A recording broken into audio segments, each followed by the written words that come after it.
Voici quelques trucs et astuces dans Word. Word ouvre votre document avec un certain zoom que vous pouvez ajuster comme vous le souhaitez par ce bouton raccourci ou en faisant CTRL roulette. Utiliser la roulette de votre souris vous permettra de sélectionner la largeur, la présentation de votre page. Autre truc, pour sélectionner un paragraphe au complet, placez le curseur en marge, cliquez 2 fois, votre paragraphe est automatiquement sélectionné. De même, placez le curseur dans une phrase, faites CTRL-clic de la souris et la phrase est sélectionnée. C'est plus rapide que de chercher et de sélectionner à la main. Vous pouvez sélectionner le document au complet en faisant CTRL-A. Quand votre texte est mis en page, il est parfois utile de modifier l'espacement entre les mots. Insérez un trait d'union pour bien ajuster la mise en page. Le désavantage d'insérer un trait d'union, c'est que si vous modifiez le texte, votre trait d'union produira une faute d'orthographe.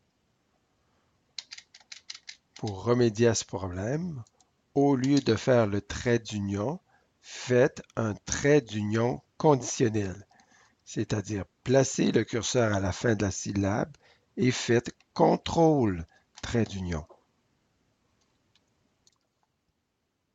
Si vous modifiez votre texte,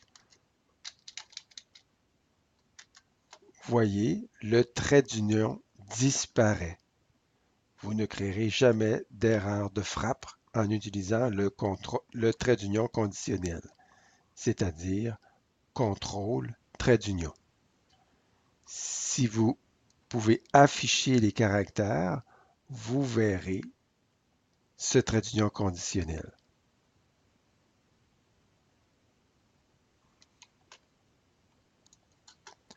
Cette fonction affichage de caractères se retrouve dans l'onglet Accueil.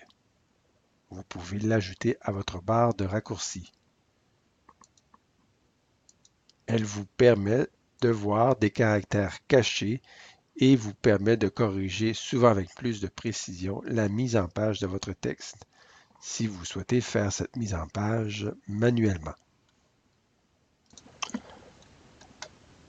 Observez la différence d'un espace régulier entre les mots, que Word marque par un petit point, et l'espace insécable entre deux caractères que Word indique par un petit cercle en exposant. L'usage d'un espace insécable est nécessaire dans certains cas. Par exemple, dans cette phrase, le chiffre 5 ne peut pas tomber seul après la mention page. Donc, en annulant l'espace, on fait CTRL, SHIFT, barre d'espacement et vous ajoutez manuellement un espace insécable qui fera en sorte que ces deux mots ne seront plus jamais séparés dans votre texte.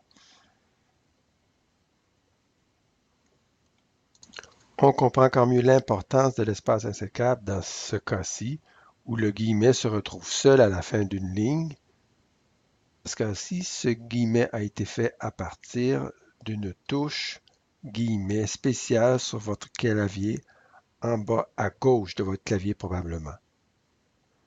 Deux choses, où vous supprimez cet espace et vous ajoutez un espace insécable en faisant CTRL, SHIFT, barre d'espacement. Cette opération est longue à faire. L'autre façon plus rapide est de trouver sur votre clavier la fonction Shift guillemet. Sur mon clavier, par exemple, c'est Shift 2 qui produit le guillemet avec espace insécable. Vous éviterez beaucoup d'erreurs en utilisant la fonction guillemet espace insécable dans votre texte. Voilà pour quelques trucs et astuces dans Word.